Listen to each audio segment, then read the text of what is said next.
Welcome to episode 212. We are Jo and Trace. We are two sisters who have a podcast show around getting curious and learning new things all the time. So it's called Thrive, as you've probably heard if you haven't already.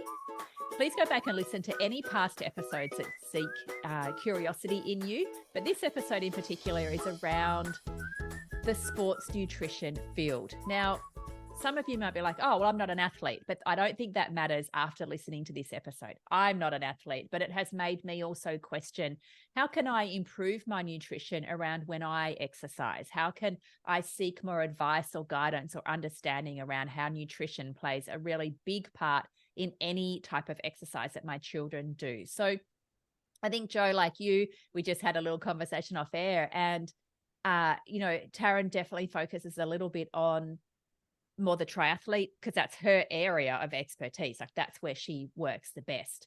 But I still think you can get a lot out of this episode if you do any type of physical activity. Yeah, I got a lot out of it as well. And I think it's important to understand the world of sports nutrition for our children coming through too. We've shared a lot about this on our social media, and we've shared it in the podcast show about sports drinks and how ultimately toxic they can be for our health. I'm not saying all brands, and we don't say that on our social media, but the ones that are brightly coloured are often coloured with artificial food colours, and they're really, really, really toxic to our health. So yes, do we need electrolytes? Yes, sometimes we do. And they're the type of things that we speak about in this show as well. I won't give it all out. We'll just get into the episode, but it is a really good one to have a listen to.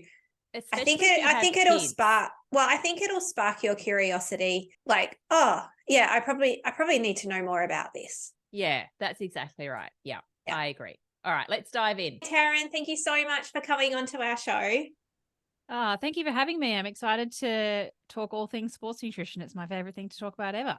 I know, you're so good. So recently, last year, I was training for a half Ironman, and I started listening to your podcast, and I started watching all of your social media things. And Thanks. I learned a lot about sports nutrition. Like growing up, and this is what we want to touch on today. Growing up, we just had water, and we had oranges or watermelon at halftime, and that was it. I didn't know anything else. I didn't know what gels were, or like Powerade and all of that was around, but I never really had it. So when I was just saying to you off air, when we shared a post recently about additives in sports drinks and giving them better options to buy, we did have a lot of people write into us and say, what do we get? Why do we need it? How much do we need? Should my kids be having it? Like there were all these questions, and we're like, we're not the expert on this. I'm going to see if Taryn can come on the show.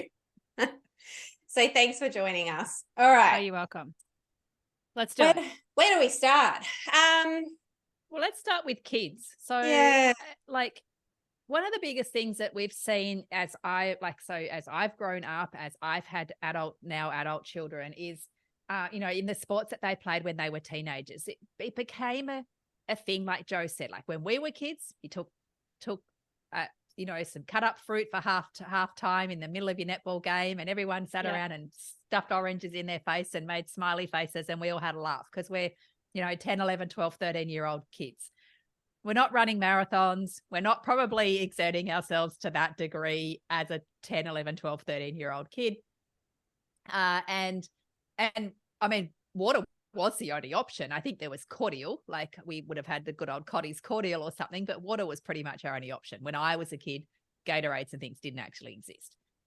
So if we're talking about our children that are playing the very average soccer game or the very average netball game or whatever it might be, and they're just generalized kids that aren't really exerting themselves, should they, or in your experience or your recommendation, are these Gatorade replenishment drinks, take aside the fact that they're full of rubbish, but the replenishment side of it, do they actually need it? Or is watermelon and oranges enough, and water?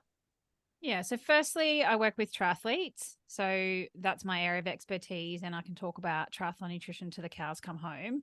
I do have kids myself. They're not at the playing netball age, but nor will I give them Gatorade either. Kids don't need sports drinks and sports nutrition. And in fact, in the elite space, developing athletes aren't allowed to use certain products until they have kind of achieved a certain status or can perform at a consistent level before they can start even looking at some things like sports foods, like a protein powder and things like that. So short answer, no, kids don't need Gatorade. They just need water, and they need somebody to have available like fresh, healthy food. There's nothing wrong with fruit slices at halftime in netball or football or things like that. We just get sucked into the marketing of feeling like we need it for a performance edge. And then people feel like they're going to be missing out if they don't actually get it, or, you know, their kids want it. What's that crazy energy drink that's hitting the kid around? Prime. Yeah, that one. Yep. Let's not go down that rabbit hole, but that's just No. marketing, like to that market in particular. So yeah, short answer, no, water is totally fine. You don't need to replace sodium lost from exercise as long as you're eating. There's more electrolytes in 2 slices of bread than a bottle of Gatorade. Oh, wow. Okay. There you go. Learned something new. So what, at what point then do you need to start replacing the minerals that you're losing through exercise? Like, I'm up in Queensland, it can get really hot. You know, an hour sport game in the middle of summer, you know, it's grueling. And so I do offer my daughter and my son, for that matter, who's 10 and 13, a electrolyte drink, an additive-free one. You know, because it helps them not get a headache and get dehydrated, etc. So, like, sort of at what point, where's the line? Yeah, there's a few things to unpack there. So we don't really know at what point we need to look at replacing electrolytes.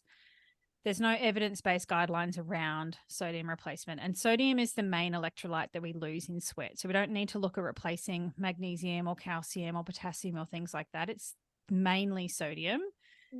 And like I said, there's more sodium and other electrolytes in food than there is in sports drink. So as long as somebody's eating food, and maybe it's like Vegemite on toast, or, you know, an alternative to Vegemite, or something that is more salty and savory, that's going to help with fluid retention and fluid absorption and rehydration after exercise, more so than something like a sports drink.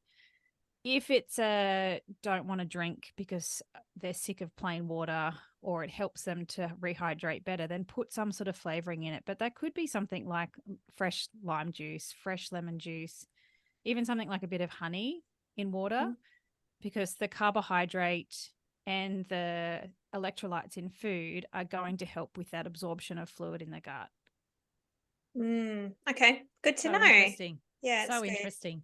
It is good to know. All right, so I wouldn't give kids an electrolyte tablet. I would just get them to eat food, and maybe you're cracking a bit of extra salt on their food, or choosing like a cracker or something that's more savory and more salty, and making sure there's water in combination with that, because that's what's going to help with fluid retention. Our kidneys do an excellent job of maintaining that homeostasis of electrolytes in our bloodstream. If they didn't, we would die. Our heart would not contract properly. So by putting more sodium in, it will help with that fluid retention, but our kidneys will do a great job of just filtering any excess out as well. It's when we override that in hot environments that we get into strife. Okay, so what do you mean there? Like, do you mean with dehydration? Well, our kidneys will sort it out itself out, particularly in like a young growing person. If you try and put heaps of extra salt in, all they're going to do is get rid of it. Okay. And the more salt or sodium you consume, the more you sweat out. So you increase your sweat sodium concentration in your sweat, which kind of is a bit of a big vicious circle. Whereas if we lower our sodium intake in our diet, we then lose less in sweat. So we're not creating that problem. Yeah. I see. Yeah. So I've seen people put a pinch of salt into water and drink it because to help replenish their body. Like, is this something we need to be doing if we're active people? If you want to, but you don't need to, because as long as you're eating, you're getting more sodium than that anyway. We don't really know where the cutoff is for sodium replacement. You don't need to replace sodium like you would carbohydrate or putting protein back in the system to help repair, because we don't have a bucket to keep it or a reservoir where we collect it. We literally take what we need at that time and then we excrete any excess out through the kidneys. So you don't need to replace sodium lost in sweat until we think you're getting to like Ironman distance level, or maybe something like Olympic distance or 70.3 like triathlon, if you're a really salty sweater. Mm-hmm. And that's something that you would need to investigate. It's not something that like blanketly I'd say everyone needs to have sodium replacement. You actually need to understand what type of sweater you are and match your own hydration needs to you and the environmental conditions and the distance of the event. It's different on the bike, it's different on the run. It's not just a set number and forget forever. It is very individual and it changes by 10% on a day-to-day basis.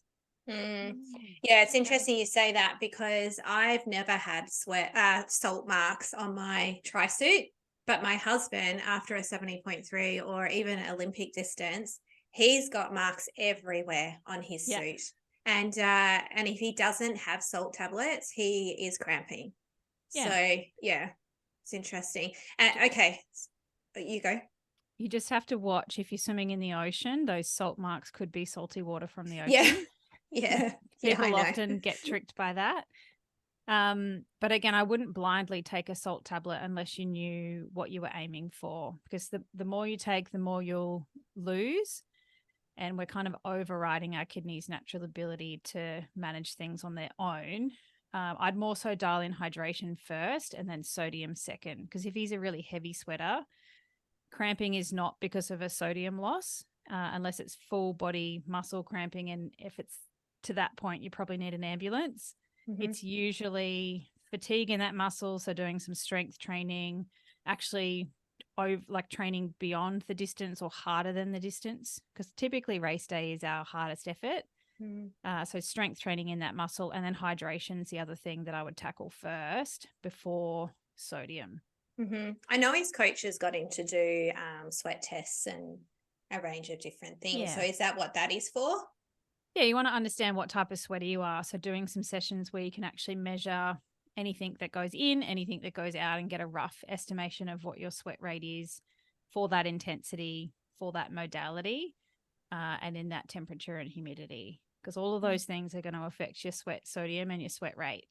Okay. So for those of us that have got, I mean, there's our target audience is mums with kids, right? So I'm assuming that the most people listening, their kids are doing some type of sporting activity out there. And if we just circle back to that just for a little bit, just to help our listeners, in a generalized sense, I guess, this whole, as we've touched on, this whole marketing around these electrolyte drinks, but the little, I know, Joe, you used to drink a little like a squidgy pouch thing. Was that just carbs, or was that to help replace the sweat loss sort of stuff? Like, well, you can talk about that, Taryn, but they were the carb gels. Right. Yeah. Okay. So our average kids playing average sports, doing average things. I'm not saying your children are average, but we've all got exceptional children. But I am playing sport yet. They're too little to play sport. If they're just doing, the normal stuff, then we don't need to worry too much about this extra, this marketing of these replenishment of these things. We just need to feed them well. Is this what I'm hearing? Yep. That's a really good summary. Okay. Eat real food, drink water, tick. All right. Well, thanks for coming on to the show. We're done. No, I do want to talk about long distance stuff, because we did have a few of our listeners write in and their kids are doing longer distance triathlons or half marathons. We had a lot of older teenagers doing like endurance sports. And so there's a whole, oh my gosh, your business is all about like this. There's a whole science to it that I just had no idea about. So your rules is rule number 1, nutrition, eat well. That's what I'm hearing, right? Yeah, I really think that Two? nutrition is the fourth leg of triathlon, because most people are doing other things other than being an elite athlete, right? They're going to school or they're working, plus they've got family commitment. So you're trying to juggle a lot of balls. Nutrition and the other one is strength training are two big rocks that you can work on to be a better triathlete. If you don't have your nutrition right, there is no point towing the start line if you haven't got a plan. Yeah. And I've heard you say that a lot. It's the fourth leg. Makes no sense. Mm. You Yeah. got to train, but you've also got to eat to support that training. And so think about it as two big circles. When we intersect them and we get our training overlapped with our nutrition, that's where the magic happens. That's where we can get all those beautiful adaptations that we're looking for when we exercise. They actually can happen if you've got the nutrition to support that. But if you don't, then you're kind of under training, under recovering, and in a way wasting time or doing junk miles, because you could be doing so much better if you just had a few key things dialed in. So we need all the teenagers to listen to that, right? Do they listen to your podcast? Oh, probably not, but I'm sure No. their mum listening is like, see, Yeah. I tell you not to But- eat McDonald's every day. But do they listen to their mums as teenagers? Let's be No. real. No. No. Can we talk about protein for a minute then? Because I know that that's another really, really big asset that we can have in our bodies, obviously, is good protein. So can we cover that off for a little bit? Like, how much protein should we be getting? Obviously, it varies probably per person, but on an average kind of situation. Yeah, it is definitely individual. You'll hear me say it depends a lot with nutrition, because there's no one size fits all. And particularly if you've got a full range of listeners from like kids to teenagers to, young adults and then parents, everyone's nutritional requirements at those different life stages is different. So our protein needs are individual, but it is the building blocks of life. It is the building blocks of all of our hormones and our enzymes. And if you're exercising, it's one of the key things that you need for recovery to be able to back up and exercise again. So I always talk about protein being like a cup, and you want to fill that cup at regular intervals across the day. So breakfast, lunch, and dinner. And then for a growing body, they're going to need to do that definitely in between meals as well, because it's a little bit like sodium in that we don't have a reservoir for protein. We can't store it anywhere. We take what we need and then we either oxidize it or burn it for energy, and then we pee any excess out. So we want to fill that cup. If we overfill it, it's kind of spilling out and is excess. And if we underfill it, we're not doing a very good job of all of that growth that we need and development as a younger person, but then also recovery from exercise. We're underdoing that process. It is So what are some really good foods for protein, for higher protein, then if we do need to increase our protein throughout the day?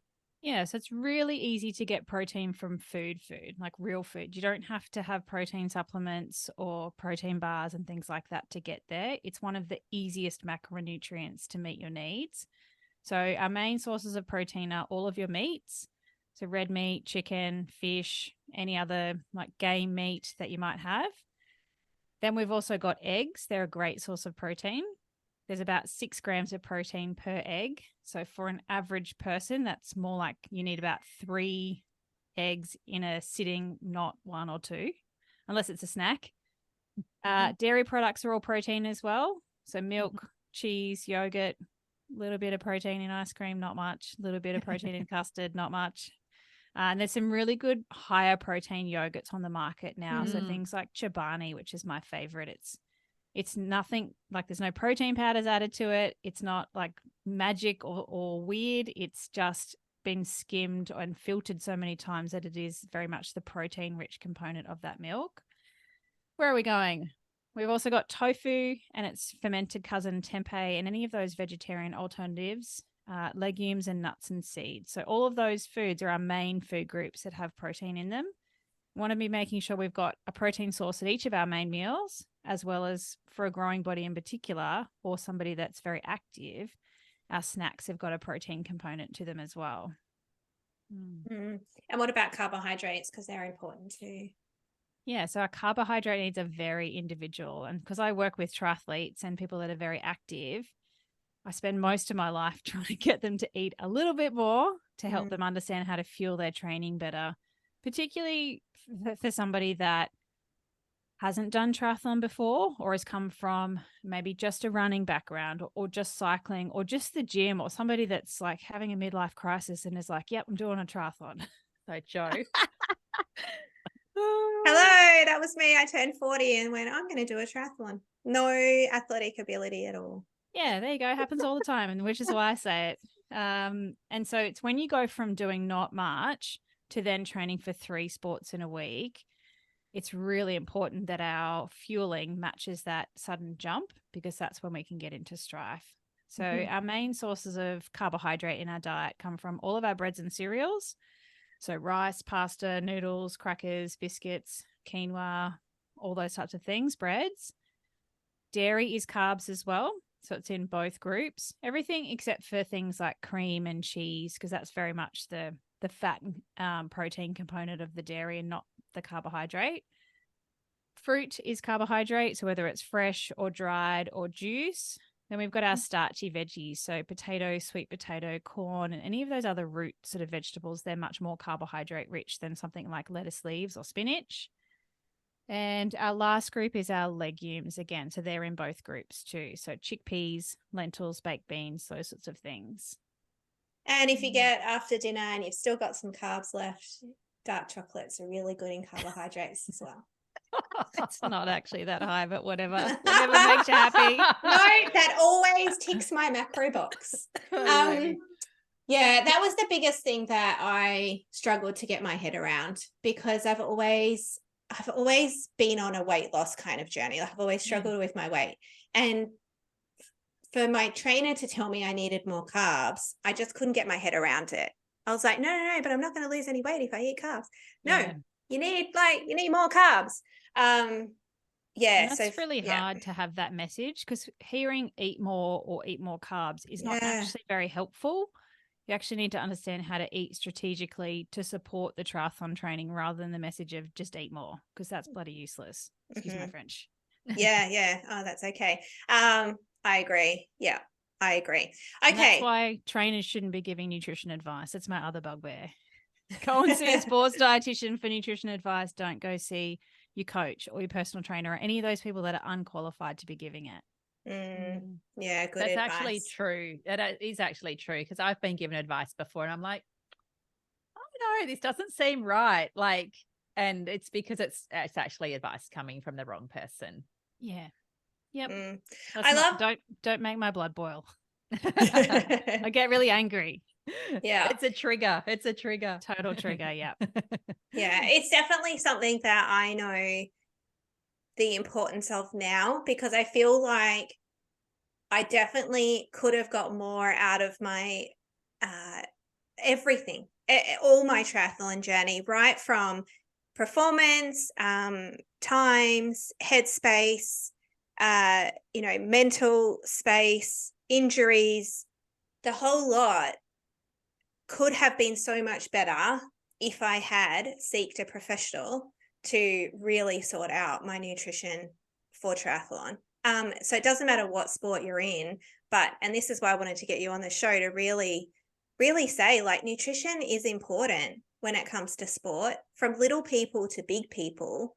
And like you say all the time, which I find really frustrating, it's all individual. I'm like, no, I just need you to tell me, overall what to do. But it's not like that. You can't. I can. If you come and join me in the Triathlon Nutrition Academy, I'll teach you all the things, but I'm never going to give generic, mediocre, beige advice to the masses, because it's like chances of it being wrong are really, really high. Yeah, I'm a bit of a perfectionist. I like to do things right. And we are all different. You're at a different stage of your triathlon journey to somebody that's been doing it for 20 years. And so my advice to you would be totally different, because your needs are different. And that's where we get into strife when we do try and search the internet for information or get it from the wrong places. Is it's generic, it's, vague, and it might sort of help you get started, but it's not really dialing it in for you. And that's where the magic happens. Yeah, I love it. That's so true. good. So true. You've been super insightful. Can you share with people where everyone can find you? Yeah, sure. I'm all over the internet. My business is called Dietitian Approved. So you can find me on Instagram at dietitian.approved, but you have to spell dietitian the Australian way with 2 T's, not a C. And if there are triathletes or mamas of triathletes listening, I do have a checklist that could be a good place to start to see if you have any ideas around nutrition. If you go to dietitianapproved.com/checklist, you can download it. It's 50 steps to triathlon nutrition mastery, which is a really good place to get a gauge for where you're currently at. If you can answer some of those questions, you're off to a good start. And if you have no idea about any of it, then there's a fair bit of work to go. Mm-hmm. The other place that might be useful is at the beginning of the year, I filmed a triathlon nutrition kickstart course, which would be perfect for adolescents, growing bodies, or anyone that's new to the sport and has no idea about anything to do with sports nutrition and just really wants to lay some of the foundation. So that's at dietitianapproved.com/kickstart. You can jump in and do it anytime, anywhere. It's all self-paced, and that will really lay some of the foundations around eating for health and life, plus also layering in the sport and fueling training and recovery, which I think is really key. We kind of miss that when we start to dive into sports nutrition. We want to think about what supplements should I take and, what sports drink should I use and all those sorts of things, what gels are the best. But really we need to take a step back and go, all right, where does protein come from? Like we talked about, where do carbs come from, and how do we figure out how much we need based on training? It's so important, isn't it? And just eating real food and just being really mindful about all of it. And I love how I think what I've got the most out of this is that for those of us that aren't at that stage of doing some, high intense performance fitness sort of thing, like a big triathlon or a half Ironman or something, you have to have specialist advice if you want to go into something like that.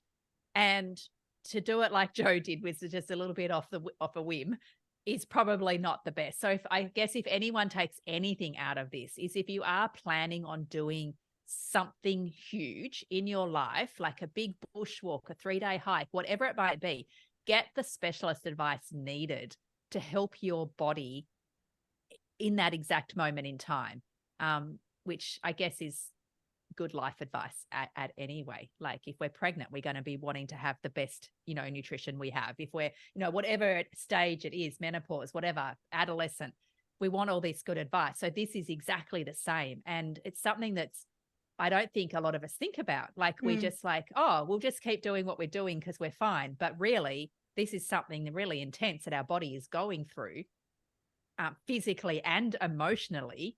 And we need to nurture that as best as possible. Yeah, I couldn't agree more. I think we don't value our bodies as much as we should, particularly as a mum. Like we look after everyone else first, right? We're the bus driver, but we've got to keep this thing going. Otherwise, the whole thing goes down. So it's okay to invest some time in you or invest some money in getting your body right, because we do it when we're pregnant. And we make sure that we do everything right to grow this baby to the best of our possible ability. And then once it's out, we kind of forget about ourselves and stop eating properly again.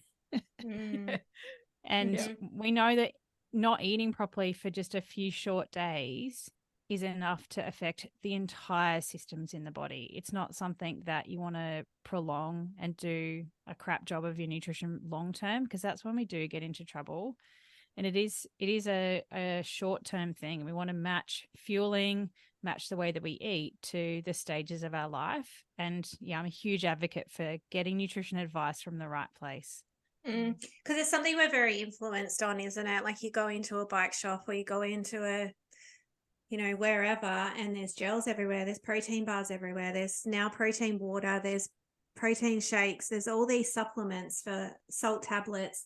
Like this, there's all these things. And what you've just said is real food is first, supplements second. Last. Yeah. Well, yeah. Hydration. And it's actually so uncomplicated when you really think about it, but you get so influenced by everything else that's around you. But it's the right nutrition, like the right types of food for that particular moment in time. So Right food at the right time, I think, is important. And I guess that's what a sports dietitian does. Our job is to layer food into training. So you wouldn't go and see a sports dietitian for, say, diabetes advice. You'd go and see a diabetes dietitian for that. So it's really important that you're getting nutrition advice from qualified professionals, but you're going to that right professional for that advice too. So you wouldn't come and see me for rugby nutrition or like netball nutrition. Like, yes, I can do it, but it's not my area of expertise. I work with triathletes and that's it these days. And so the endurance sports nutrition research is in my head, but I couldn't tell you how to make weight for boxing. And because I'm assuming, like, let's say, okay, we're doing a hardcore swim in the morning and it's at, 5 o'clock in the morning, that nutrition for that particular person is going to be different to someone who does their training in the afternoon. Yep. And so that's where this advice needs to be like SMIC. Like, we want this good advice to help our bodies. Yeah, that's why you'll never find a generic meal plan on my website that you can download and follow, because that's never going to work for everyone. And also leading up to the event as well. That was my biggest downfall because I was so nervous. I started dry reaching about 10 days before the race. And It's normal. It's normal. I couldn't get any food down though. The day before my race, I reckon I had 500 calories, if that, for the week prior actually. And it was awful. So like getting advice on what to eat like I'm talking real pre-race, is vital as well. Yeah, it's the whole thing. It's not just that event, right? Because you've got to train for that event. So you've got to get your nutrition right in training to set you up for success on race day. There's no point just doing one thing on game day or match day or race day. You have to actually practice that in training first. Make sure it's comfortable, it's well rehearsed, your body knows what it's doing. And for something like triathlon, we want a carb load, not starve ourselves heading into an event. But again, practicing that carb loading strategy before the day, it's not something that's new on race day. And I'm assuming there's after race day, there's nutrition guidance as well. Like, it's like, oh, good, race day's over, let's go get pizza and a beer. Like I'm assuming that your body is still, again, recovering from something huge that it's just done. And emotionally. It's a stress. It's the biggest stress that you'll put your body under, even more so than training. So we need to be mindful of that, because if we don't support that with the right nutrition in that immediate recovery window, but also for the days afterwards and weeks, we will get sick and we will get injured. And most people don't equate or align those two things together, because we might get sick 2 or 3 weeks down the line, but it's what you did for your recovery that's impacted on that already impacted immune system.